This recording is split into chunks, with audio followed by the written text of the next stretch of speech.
Hello guys, welcome back to my YouTube channel. आज हम इस वीडियो के अंदर BCA सेकंड ईयर का सब्जेक्ट है DBMS। तो आज हम इस वीडियो के अंदर DBMS डाटाबेस मैनेजमेंट सिस्टम की यूनिट 1 स्टार्ट करेंगे।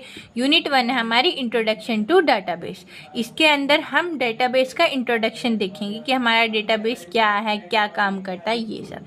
ठीक है, स्टार्ट करते हैं बिना देरी करे। फर्स्ट, डेटाबेस के अंदर तो पता होना चाहिए हमें डेटा क्या है। डेटा की डेफिनेशन है, डेटा हमारे कलेक्शन है फैक्ट्स, फिगर्स, इन सब का। ठीक है, data is a collection of raw facts and figures.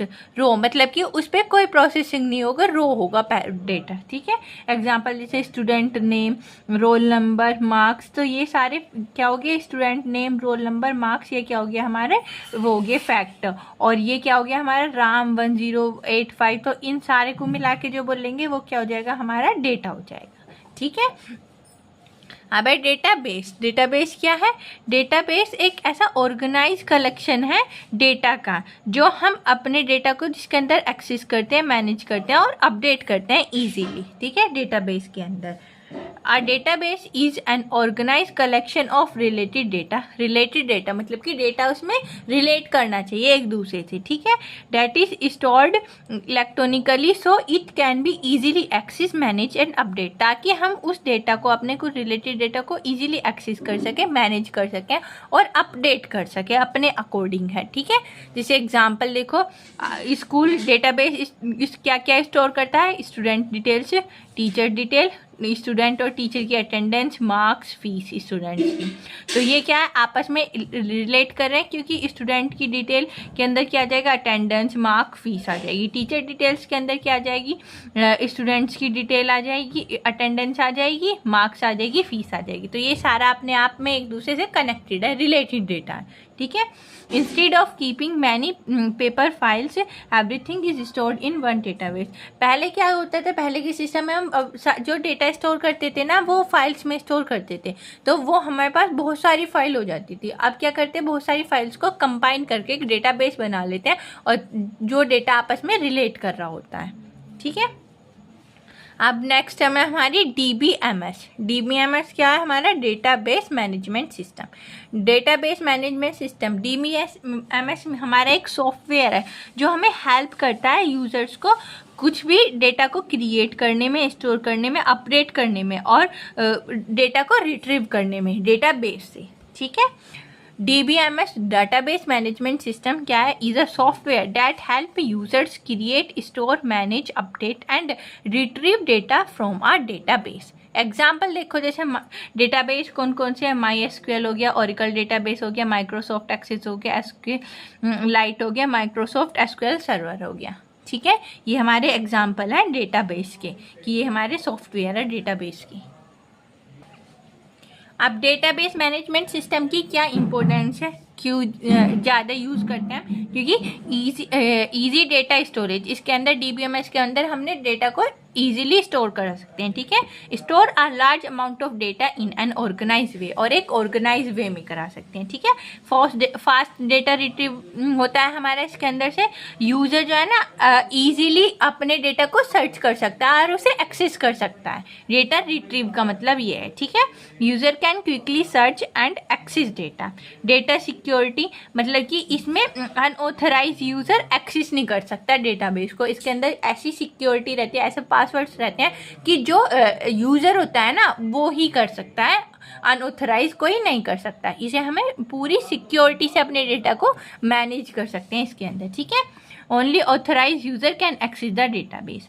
Fourth है रिड्यूस डेटा रिडंडेंसी, मतलब कि जब रिडंडेंसी के क्या हो जाए ना, डुप्लीकेशन, कि हम अपने डेटा को कभी कभी ऐसा हो जाता है ना कि मल्टीपल टाइम हमारा डेटा क्या हो जाता है, उसके अंदर स्टोर हो जाता है। तो वो इस केसेस को बताता है हमें कि भाई जैसे हमारे पास पहले से ही कोई डेटा है, इस नाम से फाइल है या फिर ये हमारी एंट्री है, तो वो हमें हेल्प करता है, बताता है कि भाई हमारा ये इसके अंदर पहले से ही स्टोर है, आप एक बार और चेक कर लो कभी कहीं पे हो तो।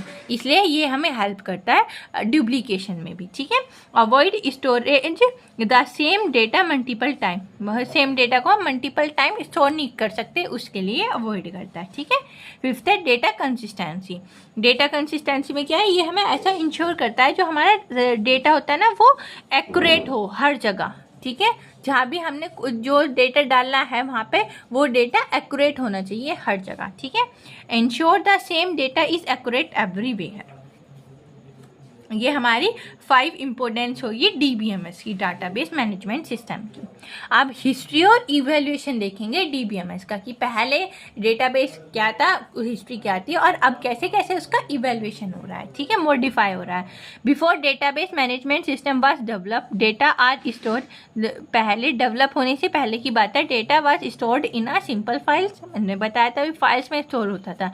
As the amount of data instead file system become difficult to manage, वो फाइल सिस्टम हमें मैनेज करने में डिफ़िकल्ट हो जाता था क्योंकि बहुत सारी फाइल बन जाती थी और फिर उसे ढूंढते थे कि भाई हमारा कौन सा डेटा कौन सी फाइल में, ठीक है। To solve this problem DBMS are introduce, इस प्रॉब्लम को सॉल्व हो जाएगी ताकि हमारी ये प्रॉब्लम, इसे सॉल्व करने के लिए हमने डीबीएमएस को इंट्रोड्यूस किया, मतलब कि डीबीएमएस को बनाया अपना, ठीक है। अब इवैल्यूएशन देखते हैं। फर्स्ट क्या था, हमारा फाइल सिस्टम था डीबीएमएस से पहले। In beginning data was stored in a separate file, files के अंदर हमारा डेटा स्टोर होता था। फाइल्स के फीचर्स क्या थे, डेटा स्टोर होता था हमारा टेक्स्ट फाइल के अंदर, ठीक है। Each application had its own file, हर एक एप्लीकेशन की अपनी खुद की फाइल थी। नो सेंट्रल डेटाबेस, उसका कोई सेंट्रल डेटाबेस नहीं था, मतलब कि सब अलग अलग थे, कोई किसी से कंट्रोल नहीं था, कोई किसी पे डिपेंड नहीं था। तो अब हमारी फाइल सिस्टम में क्या प्रॉब्लम्स थी वो देखते हैं कि एक तो डेटा डुप्लीकेशन, मतलब कि सेम डेटा हमारा बहुत बार मैनी टाइम्स स्टोर हो जाता था, तो हमें पता नहीं चलती थी कि हमने अब से पहले भी ये डेटा स्टोर कर लिया है, फिर दोबारा कर देते थे। तो इस प्रॉब्लम को, ये प्रॉब्लम आई एक तो हमारी। दूसरी डिफ़िकल्ट टू सर्च, अगर हमें कोई डेटा सर्च करना है तो उसके सर्च करने में डिफ़िकल्ट होती थी क्योंकि बहुत सारी फाइल हो जाती थी, ठीक है। लो सिक्योरिटी, मतलब कि कोई भी अनऑथराइज एक्सेस डेटा को एक्सेस कर लेता, यूज़र अनऑथराइज यूज़र एक्सेस कर सकता था हमारे डेटा को। डेटा इनकंसिस्टेंसी, उसमें डेटा में कंसिस्टेंसी नहीं थी कुछ। नो बैकअप एंड रिकवरी, उसका कोई बैकअप नहीं था, ना ही उसकी कोई रिकवरी थी, मतलब कि कोई भी डेटा, ना तो उसमें कुछ अपडेट थे ना कुछ डिलीशन थे, जैसे हमारा डेटा रहेगा ऐसे ही रह जाएगा, ठीक है। सेकंड है हायरार्किकल डेटाबेस मैनेजमेंट सिस्टम। जो ये हमारा हायरार्किकल डेटाबेस मैनेजमेंट सिस्टम आया था ये 1960s में डेवलप हुआ था, ठीक है। इसके हायरार्किकल डेटाबेस के अंदर जो हमारा डेटा स्टोर होता था ना वो एक ट्री स्ट्रक्चर में ऑर्गेनाइज होता था, ठीक है। डेटा को हम ट्री स्ट्रक्चर में ऑर्गेनाइज करते थे कि एक पेरेंट हो उसका और उसके मल्टीपल चाइल्ड हो, और एक चाइल्ड के ओनली एक पेरेंट हो, ठीक है। ये ट्री होता है ना कि एक चाइल्ड का एक पेरेंट हो, हर एक चाइल्ड का एक पेरेंट हो और एक चाइल्ड के मैनी चिल्ड्रंस होंगे। Data is organized like a tree structure. One parent can have multiple children. Each child has only one parent. Example देखो, जैसे कॉलेज है, कॉलेज ये क्या हो गया हमारा पेरेंट हो गया, और उसके चाइल्ड क्या हो गया, ये हो गया BCA और BBA, ठीक है। फिर BCA BBA के क्या हो गया, section A section B section A section B, ये इनके हो गए, ठीक है। तो पेरेंट तो हमारा एक है और चाइल्ड हमारे बहुत सारे, पर एक चाइल्ड का एक ही पेरेंट है। जैसे BCA का एक है चाइल्ड, कॉलेज, BBA का एक है कॉलेज, ठीक है। इनके मल्टीपल पेरेंट नहीं हो सकते। अब उसके एडवांटेजेस क्या है हमारे हायरार्किकल डीबीएमएस के। फास्ट डेटा एक्सेस, इसमें हम डेटा को फास्टली एक्सेस करा सकते हैं और इसका एक सिंपल स्ट्रक्चर होता है, ठीक है, ऑर्गेनाइज कराने का। डिसएडवांटेज क्या थे, one children can not have multiple parents, एक चिल्ड्रन के एक से ज़्यादा पेरेंट्स नहीं हो सकते, एक का एक ही होगा, ठीक है। डिफ़िकल्ट टू मॉडिफाई, इसे मॉडिफाई करने में, इसके में चेंजेस लाने में डिफ़िकल्टीज होती थी। फिर उसके बाद क्या है हमारा नेटवर्क डीबीएमएस। नेटवर्क डीबीएमएस हमारा कब इंट्रोड्यूस हुआ, 1970s में। हायरार्किकल आया हमारा 1960s में, ठीक है। इसमें हम डेटा ऑर्गेनाइज करते थे एज अ नेटवर्क, ठीक है। इसके अंदर हमारा एक चाइल्ड होता था और मल्टीपल पेरेंट्स होते थे, ठीक है। ये मोर फ्लेक्सिबल है हायरार्किकल मॉडल से, ठीक है। Data is organise as a network, one child can have multiple parents, more flexible than the hierarchical model. अब देखो जैसे इसका एग्जाम्पल है, एक student can join multiple clubs, कोई एक स्टूडेंट है वो बहुत सारे क्लब्स को ज्वाइन कर सकते हैं, जैसे स्पोर्ट्स क्लब, म्यूज़िक क्लब। तो स्टूडेंट क्या हो गया हमारा एक चाइल्ड हो गया और ये क्या हो गया हमारे पेरेंट हो गए, स्पोर्ट्स क्लब, म्यूज़िक क्लब। तो हो गया ना, एक चिल्ड्रन के मल्टीपल पेरेंट्स, एक से ज़्यादा पेरेंट, तो ये क्या होगा, नेटवर्क। और इसमें जो हमारा डेटा ऑर्गेनाइज होता है ना, एक नेटवर्क की फॉर्म में हो रहा है। देखो जैसे स्टूडेंट का नेटवर्क किसके साथ है, स्पोर्ट्स और क्लब, म्यूजिक क्लब दोनों के साथ है, sports club and music club के साथ। तो ये जो ये इसके साथ हो रहा है ना, ये एक क्या हमारा एक नेटवर्क बन रहा है। नेटवर्क डीबीएमएस का एडवांटेजेस क्या है कि ये हमारा एक फ्लेक्सिबल है और ये रिड्यूस करता है डेटा डुप्लीकेशन को। जो डेटा हमारा एक बार आ गया वो दोबारा से स्टोर नहीं होता, वो हमें पहले बता देता है, ठीक है। डिसएडवांटेज क्या है, कॉम्प्लेक्स स्ट्रक्चर है इसका, क्योंकि एक चाइल्ड के मल्टीपल पेरेंट्स हो जाएंगे तो हमारा उसका एक के बहुत सारों से कनेक्ट हो गया वो, तो स्ट्रक्चर क्या हो जाएगा, थोड़ा कॉम्प्लेक्स हो जाएगा, डिफ़िकल्ट टू अंडरस्टैंड। कॉम्प्लेक्स की वजह से उसे अंडरस्टैंड करने में भी थोड़ी डिफ़िकल्टी आएगी, ठीक है। और नेटवर्क के बाद क्या है हमारा रिलेशनल डीबीएमएस, जिसे हम आरडीबीएमएस भी बोलते हैं, ठीक है। ये हमारा 1980 से अब तक चल रहा है, ठीक है। तो ये हमारा डिफाइन पूछ लिया जाता है कि आरडीबीएमएस, इसके अंदर डेटा जो हमारा स्टोर होता है ना, वो टेबल की फॉर्म में स्टोर होता है, रोज और कॉलम, ठीक है।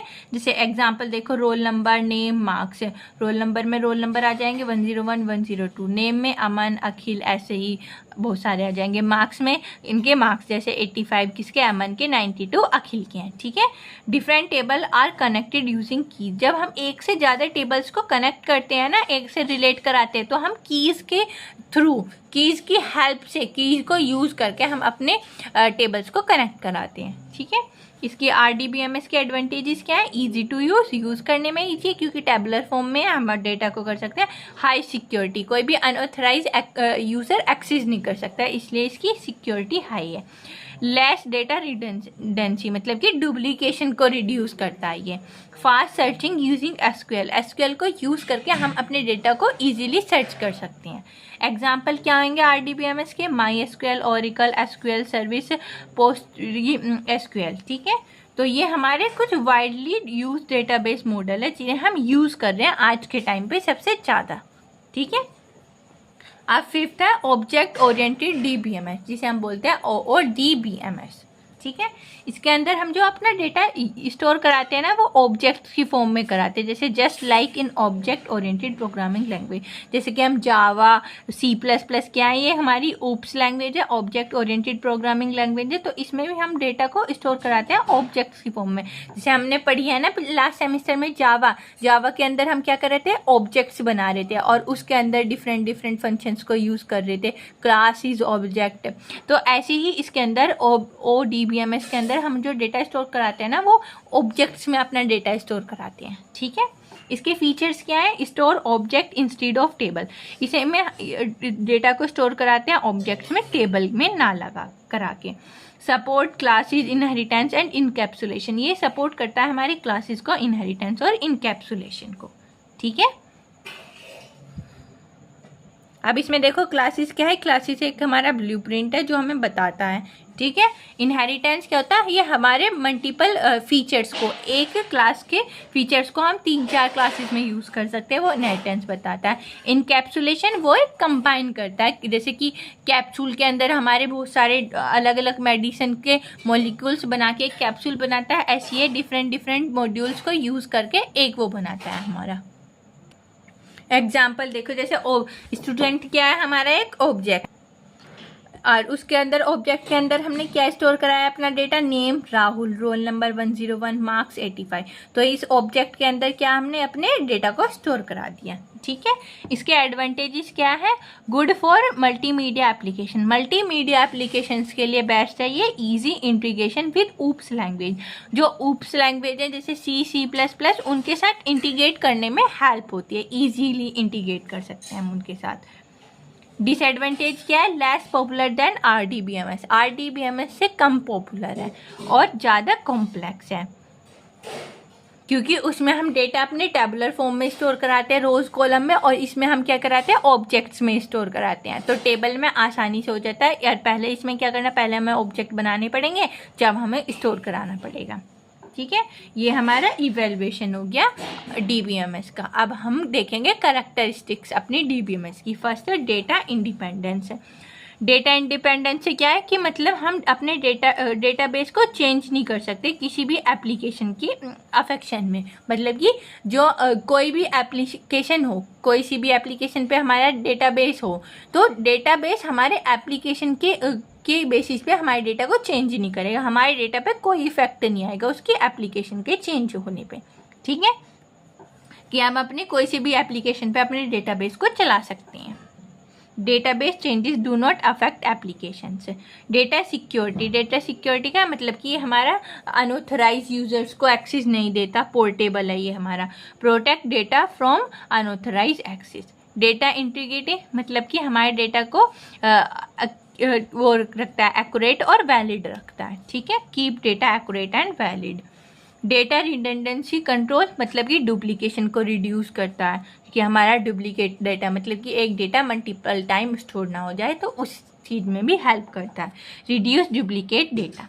डेटा कंसिस्टेंसी मतलब मेंटेन रखता है हमारे डेटा को करेक्ट करने में, कि सेम डेटा है हमारा वो उसके करेक्शन में, तो उसके लिए मेंटेन करता है। ठीक है, maintain the same data, same correct data.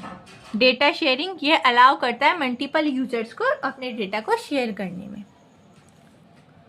7 है बैकअप एंड रिकवरी। इसका बैकअप और रिकवरी है, क्योंकि जो हमने लास्ट टाइम अपना डेटा स्टोर कराया था ना, उसे हम रीस्टोर करा सकते हैं अपने डेटा को। ठीक है, मल्टीपल यूज़र सपोर्ट, इसे हमारे मल्टीपल यूज़र सपोर्ट करते हैं, कि मतलब कि जब हमारे पास है ऐसा हो सकता है कि एक पासवर्ड है वो सारे यूज़र्स के पास है, तो सारे के सारे यूज़र इसे यूज़ कर सकते हैं एक साथ साइमल्टेनियसली, तो इसलिए यह है हमारा मल्टीपल यूज़र सपोर्ट है। ठीक है, सपोर्ट मैनी यूजर साइमल्टेनियसली। इसके अब डिसएडवांटेजेस क्या है डीबीएमएस के? फर्स्ट है हाई कॉस्ट। यो डीबीएमएस हमारा एक सॉफ्टवेयर है, हार्डवेयर है, तो इसलिए इसके अंदर हमारे सॉफ्टवेयर, हार्डवेयर, मेंटेनेंस ये सब हमें मिलता है, तो इसलिए इन सारी चीज़ों को मिला के इसकी कॉस्ट क्या होगी? एक्सपेंसिव होगी। ठीक है, हाई कॉस्ट होगी इसकी। कॉम्प्लेक्सिटी, डीबीएमएस हमारा क्या है? मोर कॉम्प्लेक्स है सिंपल फाइल सिस्टम से, क्योंकि फाइल सिस्टम में हम डेटा स्टोर कराते हैं, इसमें हमारा बहुत सारे वर्क वैसे भी रहते हैं। लार्ज स्टोरेज रिक्वायरमेंट, इसमें हमारे छोटा डेटा बहुत कम स्टोर होता है, जब हमारा डेटा हाई अमाउंट में हो ना तो ज़्यादा स्टोर होता है हमारा डेटा। ठीक है, DBMS software requires more disc space and memory, इसे ज़्यादा डिस्क और ज़्यादा स्पेस मेमोरी की ज़रूरत होती है। ठीक है, परफॉर्मेंस ओवरहेडेड, इसकी परफॉर्मेंस ओवरहेडेड से मतलब क्या है कि हमारे स्मॉल एप्लीकेशन है कोई, तो डीबीएमएस क्या करेगा? उसे स्लोअर, उसका जो सिंपल फाइल स्टोरेज है ना उसे स्लोअर कर देगा और उसमें कुछ एडिशनल प्रोसेसिंग कर देगा। ठीक है, for small application R DBMS may be slower than simple file storage because of additional processing, कुछ एडिशनल प्रोसेसिंग की वजह से। फिफ्थ है रेगुलर मेंटेनेंस रिक्वायरमेंट, इसमें मेंटेनेंस की रिक्वायरमेंट रेगुलरली रहती है, मतलब कि कुछ अपडेट्स आते रहते हैं, इसके अंदर कुछ बैकअप की ज़रूरत होती है, कभी कभी मेंटेनेंस की ज़रूरत होती है, तो इसे कुछ ना कुछ मेंटेनेंस रिक्वायर रहता है। ठीक है, database is need regular updates, backups and maintenance. अब हमने ये 5 देख लिए इसके डिसएडवांटेज। अब नेक्स्ट पॉइंट क्या है? Role of database user and database administrator. Database user का रोल क्या है और डेटाबेस एडमिनिस्ट्रेटर का रोल क्या है? ठीक है, जो हमारा डेटाबेस यूजर होता है वो क्या करता है? हमारे डेटाबेस को यूज करता है, और डेटाबेस एडमिनिस्ट्रेटर क्या करता है? हमारे डेटाबेस को कंट्रोल करता है, उसे मैनेज करता है सारे डेटाबेस सिस्टम को। ठीक है, अब देखो our database is use by different types of user, अलग अलग टाइप्स के यूजर से के द्वारा यूज करा जाता है। Each user have a specific role, हर एक यूजर का कुछ ना कुछ स्पेसिफिक रोल रहेगा। द डेटाबेस एडमिनिस्ट्रेटर से डीबीए बोलते हैं। ठीक है, manage and controls the entire database system, ये क्या करता है? मैनेज करता है, कंट्रोल करता है हमारे सारे के सारे डेटाबेस सिस्टम को। ठीक है, और database user, a database user is a person who access और use the database to perform different task. ये क्या? ये हमारा जो डेटाबेस यूजर है वो हमारे डेटाबेस को एक्सेस करता है, या फिर एक्सेस यूजर, यूज एक बात ही होती है, एक्सेस करता है या फिर यूज करता है हमारे डेटाबेस को अपने डिफरेंट टास्क को परफॉर्म करने के लिए। ठीक है, there are different types of database user, हमारे अलग अलग टाइप्स के डेटाबेस यूजर्स हैं, जैसे कि पहला यूज़र क्या है, एंड यूज़र। एंड यूज़र क्या है, एंड यूज़र वो पर्सन है जो हमारे डेटाबेस को के डेली वर्क को परफॉर्म करता है, ठीक है, जो डेली बेसिस पे यूज़ करते हैं डेटाबेस को, उन यूज़र को क्या बोलते हैं, एंड यूज़र, क्योंकि उनकी वर्किंग एंड नहीं हो रही, कंटिन्यूसली चले जा रही है, ठीक है। End user is a person who use the database to perform daily work. Example क्या हो गया, जैसे कि student, teacher, bank customer, railway, passenger. तो ये क्या करते हैं, डेली बेसिस पे यूज़ कर रहे हैं, ठीक है। स्टूडेंट्स भी डेली बेसिस पे यूज़ कर रहे हैं अपने डेटा को वो करने के लिए, टीचर यूज़ करते हैं स्टूडेंट्स के डेटा को स्टोर कराने के लिए, बैंक कस्टमर्स बैंक यूज़ करते हैं बैंक कस्टमर्स की डिटेल्स के लिए, रेलवे पैसेंजर्स के लिए यूज़ करते हैं रेलवे की टीम के अपने पैसेंजर्स का डेटा स्टोर कराने के लिए, ठीक है। इसकी रिस्पॉन्सिबिलिटीज़ क्या है, व्यू रिकॉर्ड्स, इसमें हम क्या करते हैं, रिकॉर्ड करते हैं अपने जो रिकॉर्ड कर रखा है हमने उसे देखते हैं, इंफॉर्मेशन को सर्च करते हैं, अपने डेटा को एंटर करते हैं और अपडेट करते हैं, ताकि जो कोई भी हमारी पर्सनल डिटेल्स कुछ भी अपडेशन में आ रही हो उसे हम अपडेट करते हैं, ठीक है। ये हमारी 4 रिस्पॉन्सिबिलिटीज़ है एंड यूज़र की। सेकंड यूज़र है हमारा एप्लीकेशन प्रोग्रामर, या फिर इसे बोल सकते हैं डेवलपर, जो हमारे डेटाबेस पे कंटिन्यूसली डेवलपमेंट में काम करता है, जो उसके डेवलप करता है, उसके डेवलप में हेल्प करता है, उसे बोलते हैं हम एप्लीकेशन प्रोग्रामर या फिर डेवलपर बोलते हैं, ठीक है। An application programmer develops software और application that interact with the database। ये हेल्प करता है सॉफ्टवेयर को डेवलप करने में, एप्लीकेशन को, ताकि डेटाबेस से हम इंटरैक्ट हो सकें, ठीक है। एग्जाम्पल जैसे कि जावा डेवलपर हो गया, पाइथन डेवलपर हो गया, वेब डेवलपर हो गया, ऐसे ही हमारे ये क्या हो गया, सॉफ्टवेयर डेवलपर हो गया, ठीक है। इनकी रिस्पॉन्सिबिलिटीज़ क्या होती है, राइट एप्लीकेशन प्रोग्राम, एप्लीकेशन पे प्रोग्राम लिखना ताकि वो प्रोग्राम रन होए और उस पर कुछ ना कुछ डेवलपमेंट होए, ठीक है। Connect application with the database, जो भी हमारे डिफरेंट एप्लीकेशंस हैं उन्हें डेटाबेस से कनेक्ट कराना। Perform insert, update, delete and searching operations, ये मतलब कि कुछ इंसर्ट कराना उस हमारे सॉफ्टवेयर में डेवलप करना, या फिर कुछ यूजेस फीचर्स हैं उन्हें डिलीट कराना, या फिर कुछ और सर्च ऑपरेशंस पे वर्क करना, ठीक है। ये इनकी की रिस्पॉन्सिबिलिटीज़ हैं।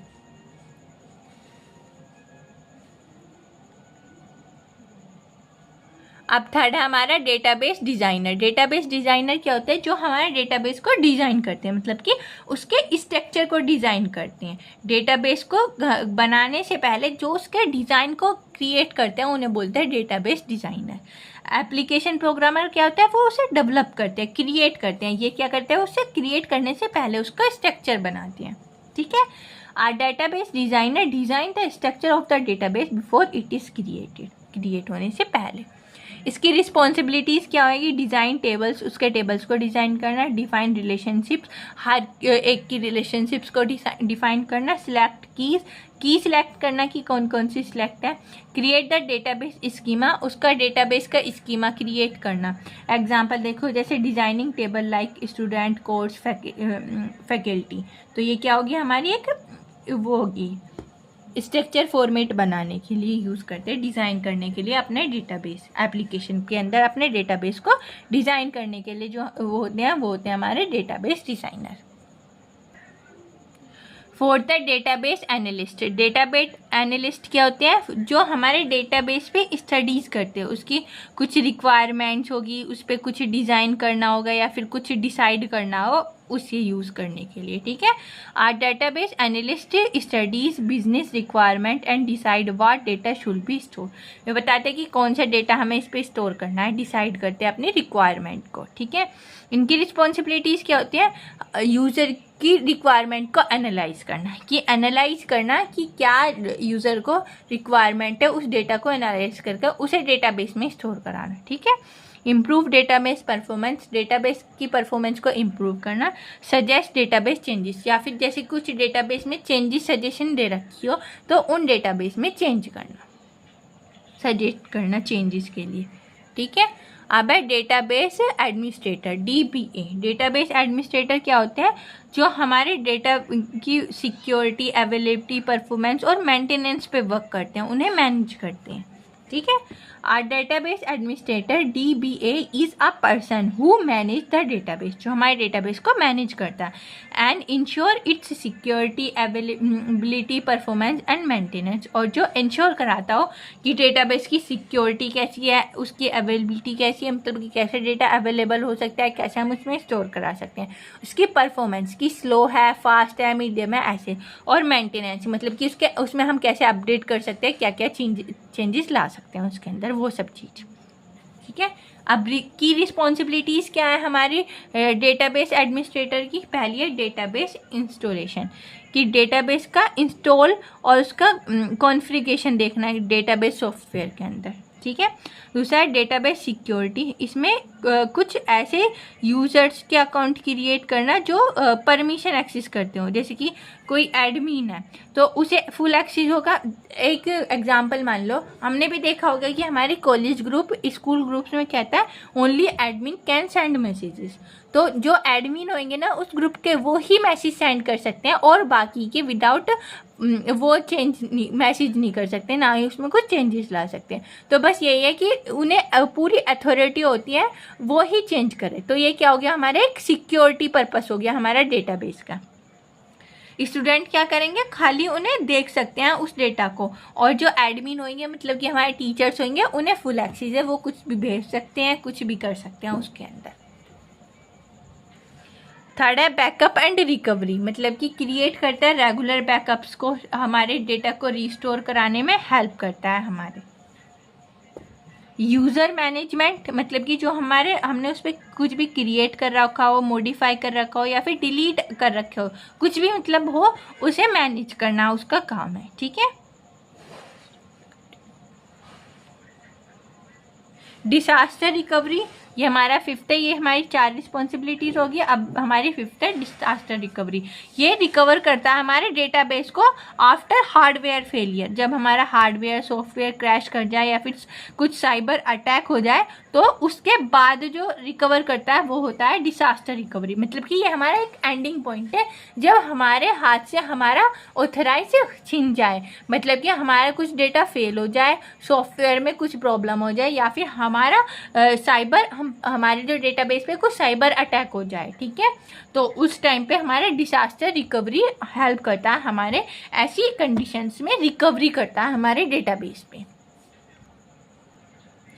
अब तक हमने देखा इंट्रोडक्शन टू डेटाबेस, अब हम देखेंगे इंट्रोडक्शन टू डेटा मॉड्यूल, कि डेटा मॉड्यूल क्या है। डेटा मॉड्यूल हमारा एक ब्लूप्रिंट की तरह वर्क करता है हमारे डेटाबेस को डिज़ाइन करने के लिए, ठीक है। ये बताता है कि ऐसा कॉन्सेप्ट बताता है, मतलब कि जो हमें बताता है कि हम अपने डेटा को कैसे स्टोर करते हैं, ऑर्गेनाइज करते हैं और रिलेट करते हैं अपने डेटाबेस के अंदर, वो डिस्क्राइब करता है ये हमें, ठीक है, डेटा मॉड्यूल। अब क्या है, a data module is a collection of concept, ये हमारा कलेक्शन ऑफ कॉन्सेप्ट है use to describe how data is store, organise and related in a database. ये कॉन्सेप्ट हम यूज करते हैं डिस्क्राइब करने के लिए, बताने के लिए कि कैसे हमारा डेटा स्टोर हो रहा है, ऑर्गेनाइज हो रहा है और रिलेट कर रहा है डेटाबेस के अंदर, ठीक है। It act as a blueprint for design a database, यही चीज है। Why do we need a data module, हमें डेटा मॉड्यूल की जरूरत क्यों पड़ी। Data module data module help करता है हमें ऑर्गेनाइज डेटा प्रॉपरली, अपने डेटा को ऑर्गेनाइज करने के लिए प्रॉपरली, ठीक है। डिफाइन रिलेशनशिप बिटवीन डेटा, जो डेटा होते हैं उनके बीच में रिलेशनशिप बताना। रिड्यूस डेटा रिडंडेंसी, मतलब कि डुप्लीकेशन को रिड्यूस करना। इम्प्रूव डेटा कंसिस्टेंसी, डेटा की कंसिस्टेंसी को इम्प्रूव करना।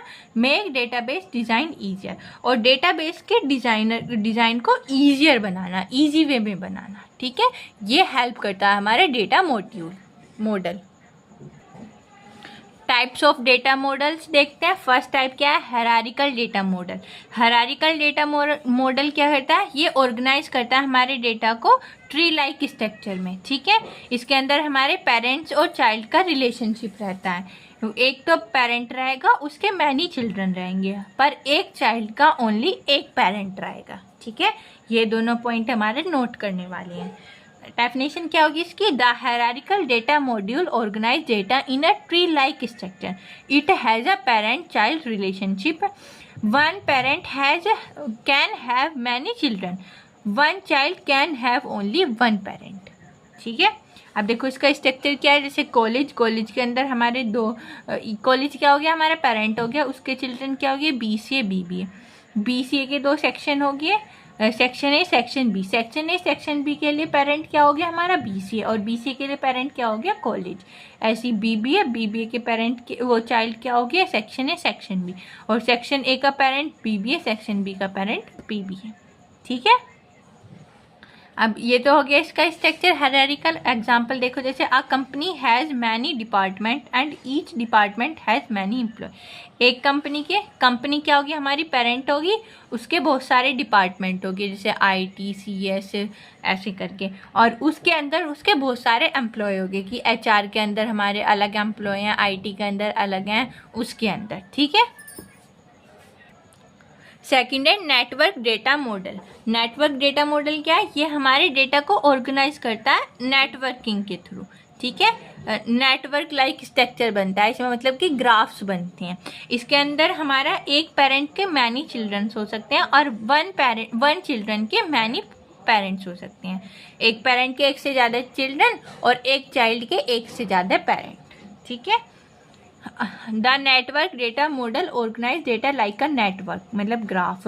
One parent can have many children, one child can have multiple parents. ठीक है। एग्जाम्पल देखो, जैसे इसका स्ट्रक्चर, जैसे एक हो गया हमारे बहुत सारे क्लब हो गए, जैसे स्पोर्ट्स क्लब, म्यूजिक क्लब और सारे क्लब। तो स्टूडेंट क्या कर सकते हैं, एक से ज़्यादा क्लब्स में पार्टिसिपेट कर सकता है, स्पोर्ट्स में भी कर सकता है, म्यूजिक में भी कर सकता है। तो इसका ये हो गया स्पोर्ट्स क्लब क्या हो गया हमारा, एक पेरेंट हो गया, इसके बहुत सारे स्टूडेंट्स हो सकते हैं। और म्यूजिक क्लब भी क्या हो गया, एक हमारा पेरेंट हो गया, इसमें भी बहुत सारे स्टूडेंट्स हो सकते हैं। ठीक है। और जो हमारा एक स्टूडेंट है वो क्या हमारा चाइल्ड है, और वो हमारा स्पोर्ट्स क्लब में भी है, म्यूजिक क्लब में भी है, तो वो क्या हो गया उसके मल्टीपल पेरेंट हो गए। तो इसी चीज़ को क्या बोलेंगे हम, network data model. Third model है हमारा relational data model. Relational data model क्या है, ये हमारा रिलेशनल डेटा मॉडल स्टोर करता है डेटा को हमारे टैबुलर फॉर्म में, मतलब कि रोज और कॉलम्स की फॉर्म में। और जो हमारे हर टेबल जो होगा ना, वो एक रिलेशन बिल्ड करेगा। ठीक है। और उस चीज़ की उस सारे प्रोसेस को क्या बोलते हैं हम, relational data model. The relational data model store data in the form of tables, rows and column. Each table is called a relation. हर एक टेबल क्या है, रिलेशन कहलाएगी। एग्जाम्पल देखो, स्टूडेंट टेबल है, ये हमारे स्टूडेंट नाम है टेबल का, स्टूडेंट ID नेम कोर्स।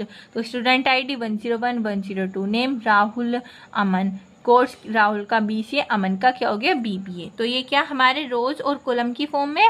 और जैसे ये हर एक टेबल क्या होगी, जैसे हमारी एक टेबल है, ये क्या होगी, एक रिलेशन बिल्ड कर रही होगी, मतलब कि स्टूडेंट का टेबल जो स्टोर करा रही है वो भी क्या है, एक हमारा एक रिलेशन है। ठीक है।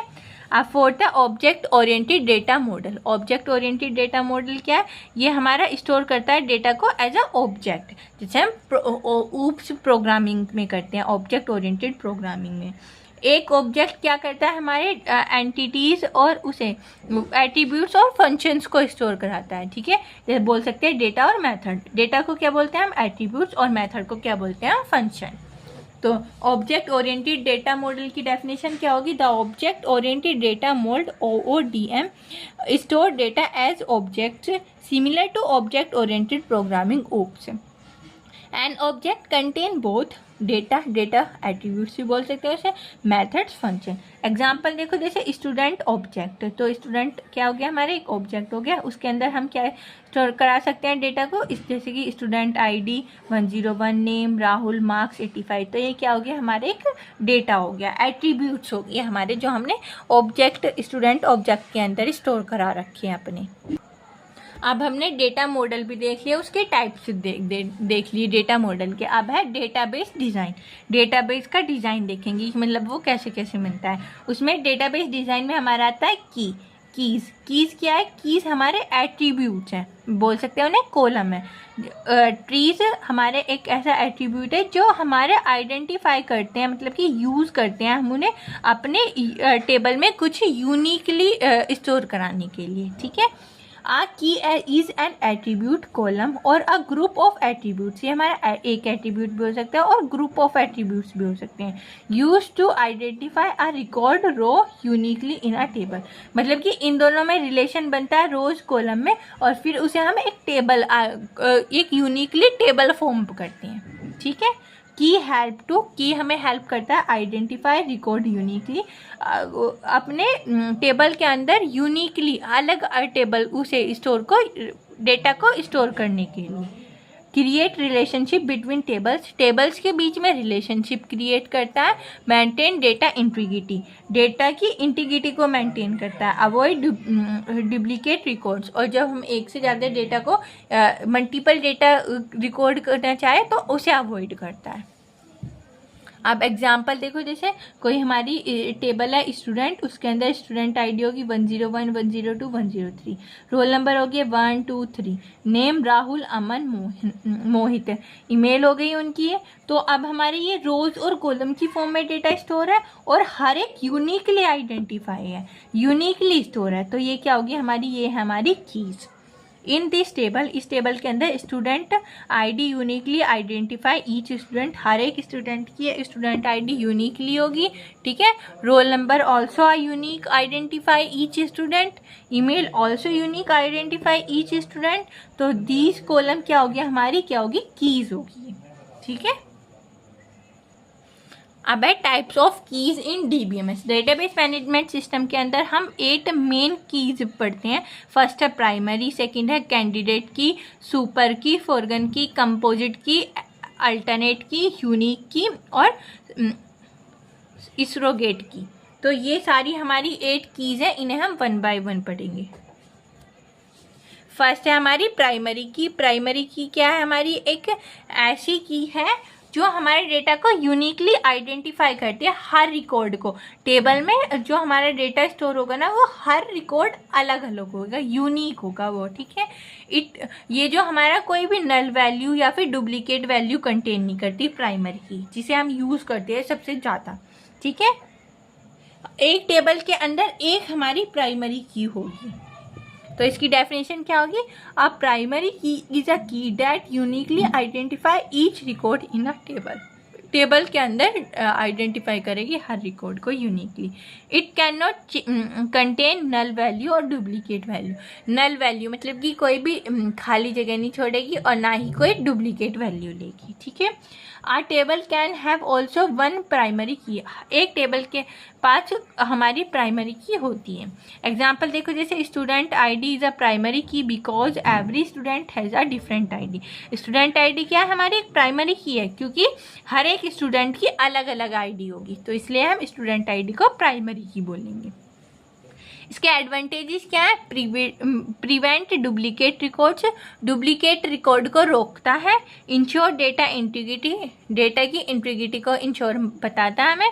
फास्ट डेटा सिक्योरिटी, सर्च, कि हम अपने टेबल के फॉर्म में जो डेटा होता है हम उसे ईजीली सर्च कर सकते हैं फास्टली।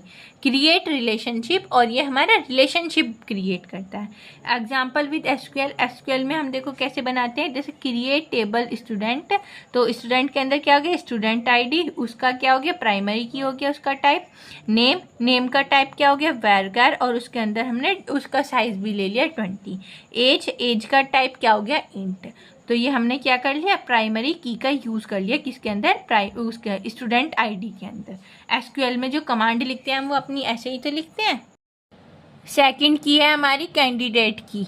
कैंडिडेट की के अंदर क्या होता है, इसमें जो हमारी कॉलम्स के अंदर जो डेटा होता है ना, वो यूनिकली आइडेंटिफाई करती है। टेबल के अंदर हर रिकॉर्ड को एक दूसरे से यूनिकली आइडेंटिफाई करने में हेल्प करती है। ठीक है, अ कैंडिडेट की इज अ कॉलम और group of columns that can uniquely identify each record in a table.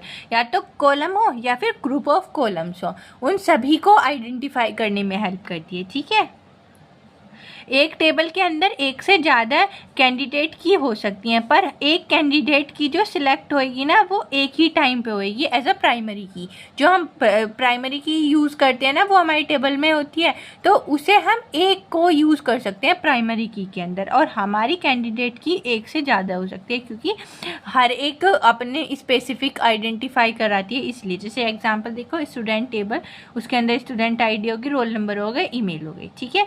इस टेबल के अंदर जो हमारा स्टूडेंट आईडी है वो भी एक यूनिक आईडी है, रोल नंबर वो भी एक यूनिक आईडी है, एंड ईमेल भी एक यूनिक आईडी है। तो ये सारी क्या होगी, हमारी एक यूनिकली आइडेंटिफाई होगी। तो ये क्या होगी, हमारी कैंडिडेट की होगी।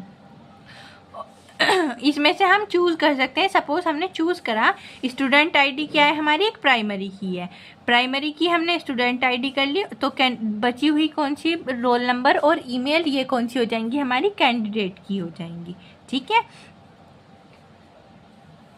अब देखो इसमें एसक्यूएल का एग्जाम्पल कि हम इसे कैसे अपना क्रिएट करने में हेल्प करते हैं। क्रिएट टेबल, स्टूडेंट नाम की एक टेबल क्रिएट कर दी हमने।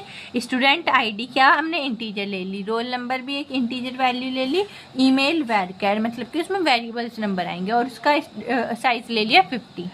नेम वेरिएबल 20, नेम का भी वो जो साइज़ है वो क्या है, वैरकर है, और साइज़ कितना है 20। प्राइमरी की है स्टूडेंट आईडी को प्राइमरी की कर दिया हमने। यूनिक क्या हो गया हमारा, रोल नंबर, और यूनिक क्या हो गया, ईमेल। तो रोल नंबर और ईमेल क्या होगी, हमारी कैंडिडेट की होगी, क्योंकि हम एक प्राइमरी की को एक सिलेक्ट करते हैं और बची हुई क्या होगी हमारी, वो होगी कैंडिडेट की। और कैंडिडेट की क्या करती है, हमारे हर एक कॉलम के रिकॉर्ड को यूनिकली आइडेंटिफाई करती है, ठीक है। अब थर्ड है सुपर की। सुपर की क्या करती है, ये भी हमारे ग्रुप कॉलम या फिर ग्रुप ऑफ कॉलम को यूनिकली आइडेंटिफाई करती है टेबल के अंदर हर एक रिकॉर्ड को, ठीक है। इसके ये जो सुपर की है ये हमारा एक्स्ट्रा एट्रीब्यूट्स को भी यूनिकली बता सकती है। इसमें हम कुछ एक्स्ट्रा एट्रीब्यूट्स जिन्हें बोल सकते हैं अननेसेसरी एट्रीब्यूट्स, उन्हें भी यूनिकली आइडेंटिफाई करती है। पर कैंडिडेट की जो हमारे नेसेसरी एट्रीब्यूट्स होते हैं ना, खाली उन्हें ही आइडेंटिफाई करती है, ठीक है। जैसे एग्जांपल देखो, स्टूडेंट टेबल, उसमें क्या हो गया, स्टूडेंट आईडी होगी, रोल नंबर हो गए, नेम हो गया, ईमेल। तो इसमें जो हमारी सुपर की क्या हो सकती है, एक तो student ID, roll number, email और नेम। इसके अंदर हम ऐसे भी कर सकते हैं, student ID plus roll number एक साथ रख लें, या फिर student ID plus name, student ID, roll number, name. तो ये क्या, जब हमने एक एक कर ली तो हम इन्हें क्या बार बार भी कर सकते हैं। ये हमारी पॉसिबल सुपर की हो सकती है, student ID, roll number, email, student ID plus name, student ID plus email, roll number plus name, email plus name, और student plus roll number plus name. ये सारे कंबाइन करके क्या हो गया, हमारे एक यूनिकली आइडेंटिफाई रिकॉर्ड हो गए। तो इन्हें सबको क्या कर लेंगे, हम सुपर की बोलेंगे, ठीक है। एग्जाम्पल देखो एसक्यूएल की, उसमें हम कैसे क्वेरी देते हैं अपनी एसक्यूएल में। क्रिएट टेबल स्टूडेंट, एक टेबल नाम बना लिया स्टूडेंट नाम का हमने, उसके अंदर क्या कॉलम स्टूडेंट आईडी, उसका टाइप है इंट, और वो क्या है, प्राइमरी की है हमारी, ठीक है। और अब स्टूडेंट आईडी को छोड़ के सारी क्या हो जाएंगी, हमारी सुपर की हो जाएंगी, या फिर हम बोल सकते हैं हमारी कीज हो जाएंगी, ठीक है। रोल नंबर में क्या आ गया, इंट क्या है हमारा, एक यूनिक है। ये भी हमारी यूनिक क्या बताई थी हमने, कंडीशन की बताई थी। और ईमेल में क्या, वैरकर इसका हो गया, इसका साइज ले लिया हमने 50, वो भी हमारा एक यूनिक है। नेम वैरकर उसका हमने टाइप लिया है, और उसके अंदर भी साइज डिक्लेयर करा है 20। तो ऐसे हमारी क्या हो जाएगी, एक टेबल क्रिएट हो जाएगी स्टूडेंट नेम की, जिसके अंदर स्टूडेंट आईडी क्या है हमारी, एक प्राइमरी की है, रोल नंबर क्या है, एक हमारी यूनिक है, और ईमेल और नेम भी क्या है हमारी, एक यूनिक है। स्टूडेंट आईडी का जो टाइप है वो है इंट, रोल नंबर का टाइप है इंट, ईमेल का टाइप है वैरकर, और उसमें हमने साइज़ भी डिक्लेयर करा है साथ में 50। नेम का भी साइज़ क्या है हमारा, वैरकर वो 20 है, और टाइप क्या है, वैरकर, ठीक है। ये इसी टेबल को बनाने की क्वेरी है जो हम क्वेरी देते हैं। फोर्थ है फॉरेन की। फॉरेन की क्या करती है, हमारे दो टेबल के बीच का रिलेशनशिप मेंटेन करती है, और उसके बीच की जो इंटीग्रिटी होती है ना, मतलब कि उसमें क्या वो है वो बताती है, उनका कंपैरिजन करके उनके बीच में रिलेशन बताती है, ठीक है। A foreign key is a column और group of columns in one table that refers to a primary key of another table. ये दूसरे टेबल के प्राइमरी की से रेफर करती है, ठीक है। A primary key is use to create a relationship between two tables and maintain referential integrity, और उनकी रिफ्रेशनल इंटीग्रिटी को मेंटेन करके रखती है, ठीक है। जैसे एग्जाम्पल देखो, स्टूडेंट टेबल, उसके अंदर एक तो होगी हमारी पेरेंट टेबल और एक हो जाएगी हमारी चाइल्ड टेबल। तो स्टूडेंट टेबल क्या होगी हमारी पेरेंट टेबल, उसके अंदर क्या होगी स्टूडेंट आईडी और नेम। जो स्टूडेंट आईडी वो तो हमने कर ली प्राइमरी की, और दूसरी वाली क्या हो जाएगी हमारी यूनिक हो जाएगी। तो स्टूडेंट आईडी 101, 102, 103, नेम राहुल, अमन, मोहित, ये इनके नेम हो गए, ठीक है। अब सेकंड टेबल है हमारी फी टेबल। फीस टेबल क्या हो जाएगी इसकी, चाइल्ड टेबल हो जाएगी, ठीक है, स्टूडेंट टेबल की। तो उसके अंदर क्या आ जाएगी, फीस आईडी आ जाएगी, स्टूडेंट आईडी और अमाउंट। अब देखो पहले में क्या थी हमारी प्राइमरी की थी, दूसरे में क्या आ गई हमारी फॉरेन की आ गई। तो अब देखो इसमें दोनों में क्या कर दिया उसने, रिलेशनशिप बिल्ड कर दिया, मेंटेन करा रिलेशन बिटवीन टू टेबल्स। तो इसका काम ये होता है, ठीक है। अब हम इसे ऐसे रिप्रेजेंट कर सकते हैं, student dot student ID primary की, फीस डॉट फीस आईडी क्या होगी फॉरेन की, ठीक है। अब इसे एग्जाम्पल एसक्यूएल में देखते हैं, क्रिएट स्टूडेंट टेबल। तो क्या करेंगे, क्रिएट इस टेबल, स्टूडेंट टेबल का नेम क्या क्या स्टूडेंट, स्टूडेंट आईडी टाइप क्या है इंट, फॉरेन की सॉरी प्राइमरी की, नेम वैरकर इसका टाइप हो जाएगा, और साइज का डिक्लेयर कर दिया 50, ठीक है। अब हमने वो कर ली, स्टूडेंट टेबल क्रिएट कर ली। अब क्रिएट फीस टेबल, इसमें क्या आ जाएगा, क्रिएट टेबल फीस, फी आईडी इंट टाइप हो जाएगा उसका प्राइमरी की, student ID int, amount int, foreign की स्टूडेंट आईडी। अब स्टूडेंट आईडी फॉरेन की क्या हो जाएगी, क्योंकि वो फर्स्ट और सेकंड में रिलेशनशिप बिल्ड कर रही है, रेफरेंस दे रही है हमें स्टूडेंट आईडी का, इसलिए ये रेफरेंस प्रोवाइड करती है हमें दूसरे का। अब फिफ्थ की है हमारी कंपोजिट की। कंपोजिट की क्या करती है, हमारे दो या फिर दो से ज़्यादा कॉलम्स के बीच कंसिस्टेंसी प्रोवाइड करती है, ठीक है। जब हम क्या एक हमारी यूनिक है और दूसरी भी हमारी यूनिक है, जब हम उन दोनों को पास एक टेबल में ना रखेंगे दोनों कॉलम को, तब तक हम उन्हें कैसे आइडेंटिफाई कर लेंगे कि वे अपने आप में एक यूनिक है। तो कंपोजिट की क्या करती है, एक टेबल के अंदर जब हम दो या दो से ज़्यादा कॉलम्स रखते हैं तो उन्हें आपस में यूनिकली दिखाने के लिए हेल्पफुल होती है हमारी, ठीक है। A composite key is a key that consists of two or more columns, मतलब कि एट्रीब्यूट्स दो या दो से ज़्यादा एट्रीब्यूट्स में कंसिस्ट हो सकती है, ठीक है। Together these column uniquely identify each record in a table, और जब हम उन सारी कॉलम्स को एक साथ रखेंगे एक टेबल में तो वे हमें यूनिकली आइडेंटिफाई, मतलब ये जो हमारे टेबल का रिकॉर्ड होगा ना उसे आइडेंटिफाई करके बताएगी कि हाँ भाई कैसे वो यूनिकली आइडेंटिफाई है, ठीक है। A single column is not enough to identify record, एक कोई भी सिंगल कॉलम किसी भी टेबल का ज़्यादा कुछ हमें आइडेंटिफाई नहीं कर पाएगा कि कोई भी रिकॉर्ड। तो उसके लिए हमें क्या चाहिए, मल्टीपल कॉलम्स को कंबाइन करके एक टेबल बनाई जाए, उसमें हमें रिकॉर्ड भी शो होएगा अच्छे से, और वो अपने आप में खुद को यूनिकली आइडेंटिफाई करके भी हमें दिखाएंगी, ठीक है। जब हमारे पास एक या एक से ज़्यादा कॉलम्स होंगी टेबल के अंदर तो कंपोजिट की हेल्प से वे आपस में खुद को यूनिकली आइडेंटिफाई शो करेंगे। एग्जाम्पल देखो, जैसे स्टूडेंट कोर्स टेबल, उसके अंदर student ID, column, course ID और सेमेस्टर, ये हमारा रिकॉर्ड हो गया। अगर हम स्टूडेंट आईडी को खाली रखें तो ये क्या हमारी यूनिकली आइडेंटिफाई करेगी, ये हमारी यूनिक रो नहीं होगी। ऐसी कोर्स आईडी होएगी, ऐसी सेमेस्टर होएगा। जब हम स्टूडेंट आईडी और कोर्स आईडी को आपस में एक साथ रखेंगे तो ये क्या करेंगे, हमारा अपना रिकॉर्ड यूनिकली आइडेंटिफाई बताएंगे कि भाई देखो स्टूडेंट आईडी क्या हो जाएगी 101, कोर्स आईडी क्या हो जाएगी C101, इसलिए, ठीक है। तो इसलिए हमारी स्टूडेंट आईडी और कोर्स आईडी क्या हो जाएगी, इसमें हमारी कंपोजिट की हो जाएंगी, क्योंकि ये आपस में एक दूसरे को यूनिकली दिखा रही है हमें। अब देखो इसका एग्जाम्पल है एसक्यूएल में, क्रिएट टेबल स्टूडेंट कोर्स, एक टेबल क्रिएट करिए, उसका नाम क्या होगा स्टूडेंट कोर्स।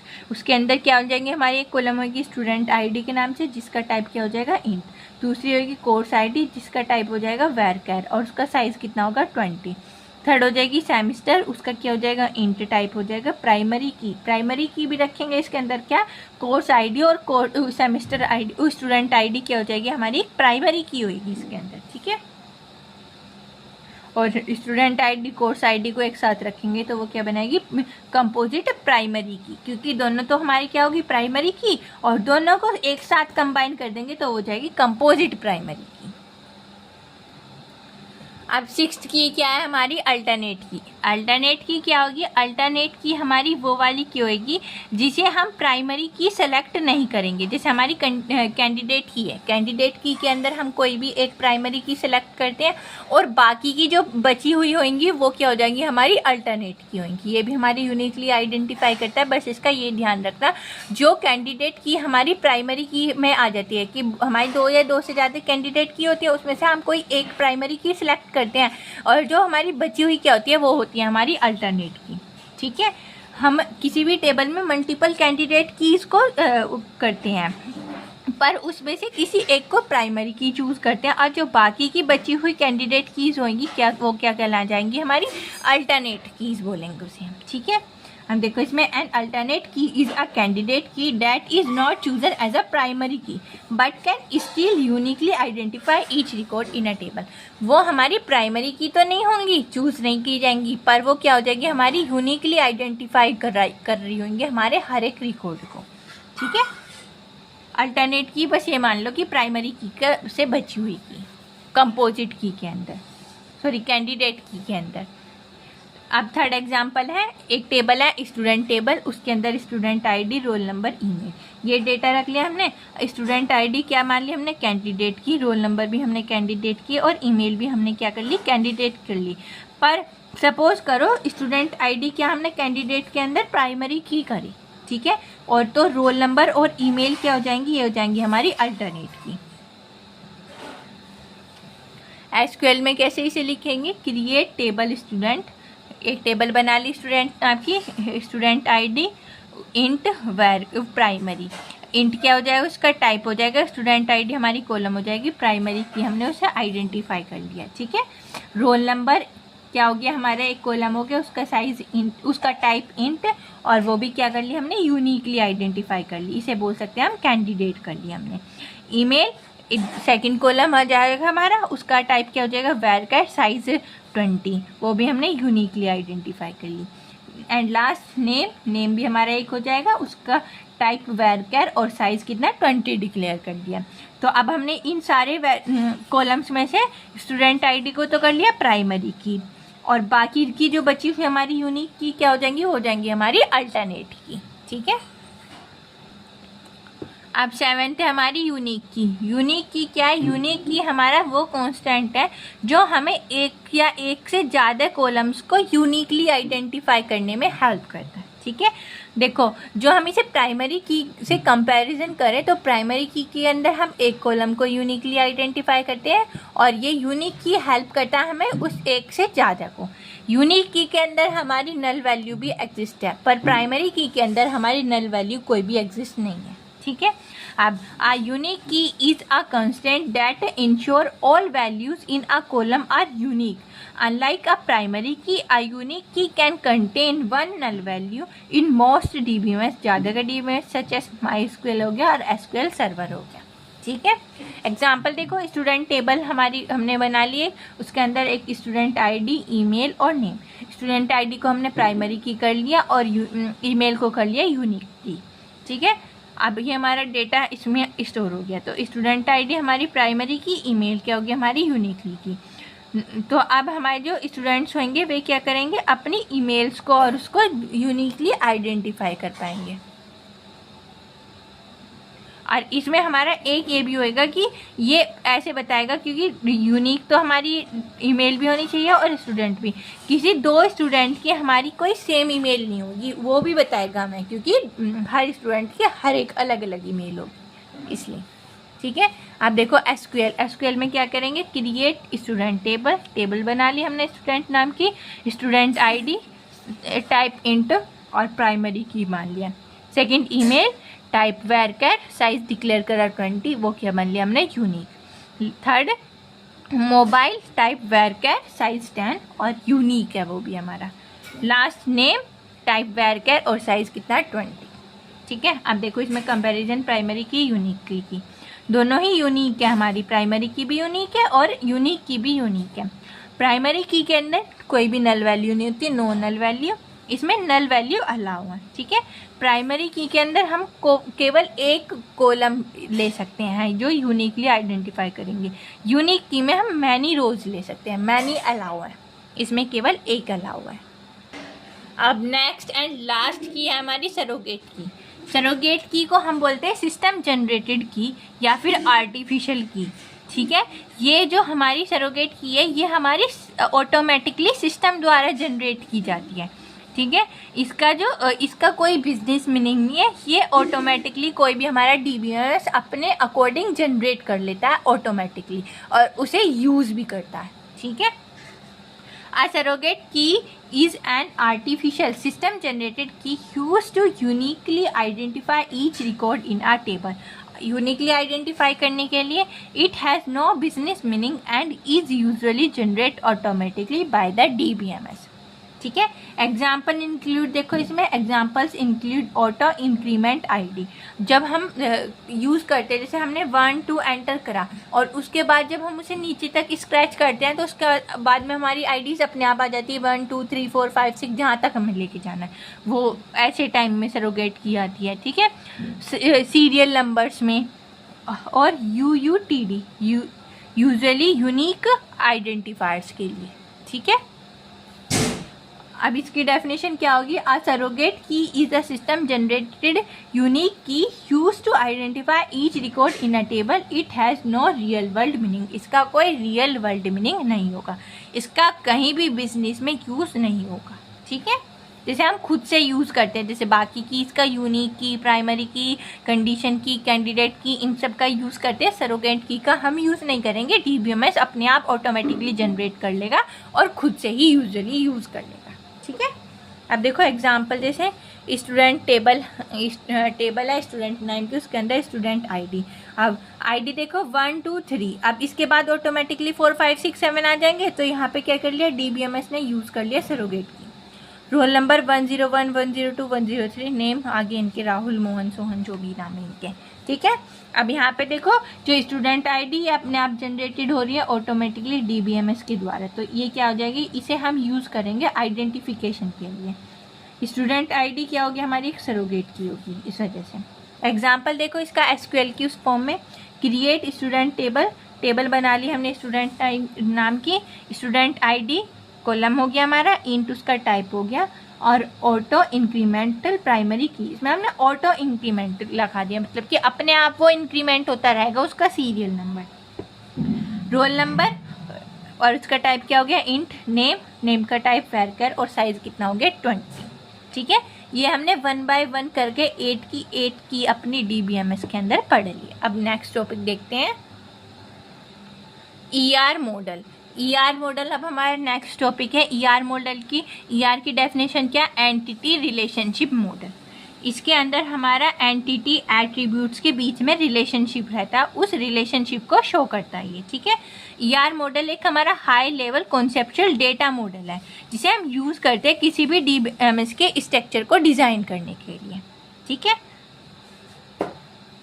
अब देखो the ER model is a high level conceptual data model use to design the structure of a database. It represent data using entity attributes and relationship. ये हमें वो डेटा रिप्रेजेंट करता है जिसे मतलब जो हम एंटिटी एट्रीब्यूट्स और रिलेशनशिप का यूज करके बनाते हैं। ठीक है, ये हमारा 1976 में बनाया गया था पेटर चैन के द्वारा। अब एक क्वेश्चन अराइज होता है, why is the ER model use. ER model क्यों यूज करा जाता है? ER मॉडल हेल्प्स टू, ये हमें हेल्प कराता है design our database before implementation. Implementation से पहले जो हम डिज़ाइन करते हैं ना अपने डेटाबेस, उसे डिज़ाइन करने में हेल्प करता है। Represent real world object. देखो एंटिटी क्या होती है हमारी, एक रियल वर्ल्ड ऑब्जेक्ट है, तो ऐसे ही हमारा ER क्या रिप्रेजेंट करता है रियल वर्ल्ड ऑब्जेक्ट को। शो रिलेशनशिप बिटवीन डेटा, और डेटाज के बीच में रिलेशनशिप शो करता है हमें एट्रीब्यूट्स और एंटिटीज़ के बीच में।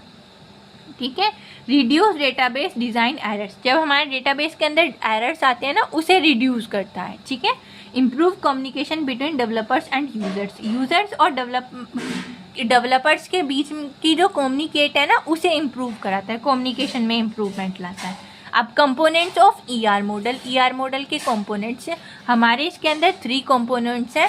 फर्स्ट क्या है, entity, second attributes and third relationship. First entity देखते हैं। एंटिटी क्या है, एंटिटी हमने पढ़ा है, एंटिटी एक हमारी रियल वर्ल्ड ऑब्जेक्ट है, ठीक है। An entity is a real world object, person, place और things about which data is stored. ये हमारी एक रियल वर्ल्ड ऑब्जेक्ट जैसे पर्सन, प्लेस, थिंग, जिसके अंदर हम अपने डेटा को स्टोर कराते हैं। एग्जाम्पल जैसे student, teacher, employee, book, course, ऐसे। ईआर सिंबल जो होता है ना, वो एक रेक्टेंगल बॉक्स होता है। जैसे ये गए स्टूडेंट, तो स्टूडेंट के अंदर हम क्या करेंगे, अपने डेटा को स्टोर कराएंगे। इसका रिप्रेजेंटेशन एक रेक्टेंगुलर बॉक्स होता है ईआर का। सेकंड है हमारा एट्रीब्यूट। एट्रीब्यूट क्या है, एट्रीब्यूट एक हमारी ऐसी प्रॉपर्टी या फिर करेक्टरिस्टिक्स है हमारी एंटिटी की, ठीक है। जैसे एग्जांपल स्टूडेंट की करेक्टरिस्टिक्स क्या हो सकती है, student ID, name, age, email, ये सब क्या हो गया, हमारी स्टूडेंट के एट्रीब्यूट्स हो गए। उसका जो ईआर सिंबल होता है ना, उसे हम ओवल या फिर इलिप्स में करते हैं। जैसे कि स्टूडेंट क्या है, हमारा एक एंटिटी है, तो उसके अंदर ओवल में क्या गया, एट्रीब्यूट, उसका नेम, ठीक है। थर्ड है हमारा रिलेशनशिप। रिलेशनशिप क्या है, रिलेशनशिप बताता है कैसे हमारे 2 या 2 से ज़्यादा एंटिटीज़ आपस में कनेक्ट होती हैं, ठीक है। एंटिटीज़ के बीच में रिलेशनशिप बिल्ड करता है और इसे हम रिप्रेजेंट करते हैं डायमंड के थ्रू। एग्जाम्पल देखो, I student enrol in a course. कोई स्टूडेंट कोर्स के अंदर इनरोल कर रहा है, जैसे स्टूडेंट, कोर्स, 2 एंटिटी हो गई और उसका इनरोलमेंट क्या है, एक रिलेशनशिप बिल्ड करता है। अब नेक्स्ट है कार्डिनलिटी या फिर मैपिंग कॉन्स्टेंट्स। ये क्या होता है, ये हमारी कैंडिडेट्स डिफाइन करता है, कुछ भी मैपिंग डिफाइन करता है नंबर ऑफ एंटिटीज़ एक दूसरे से कैसे, कौन कौन सी एंटिटीज़ कितनी रिलेट है, ठीक है। जैसे कि होगी 1 to 1 मैपिंग, यानी कि एक एंटिटी दूसरी एंटिटी से रिलेटेड है, मतलब कि लेफ्ट हैंड साइड भी 1 एंटिटी होगी और राइट हैंड साइड भी 1 एंटिटी होंगी, दोनों तरफ एक एक एंटिटी होंगे और वो रिलेट कर रही होंगी, ठीक है। Cardinality define the number of entities related to another entity. ये बता दें कि एक एंटिटी कितनी एंटिटीज है रिलेट है। 1 to 1 entity, 1 entity is related to only 1 entity, एक एंटिटी एक से रिलेट करेगी। एग्जांपल देखो, ए पर्सन 1 पासपोर्ट, एक पर्सन का क्या होगा, 1 पासपोर्ट रहेगा। ऐसी 1 पर्सन 1 आधार आईडी, ठीक है। अब है 1 to मैनी, एक पर्सन मैनी से रिलेट कर रहा है, एक एंटिटी रिलेट कर रही है मैनी एंटिटी से।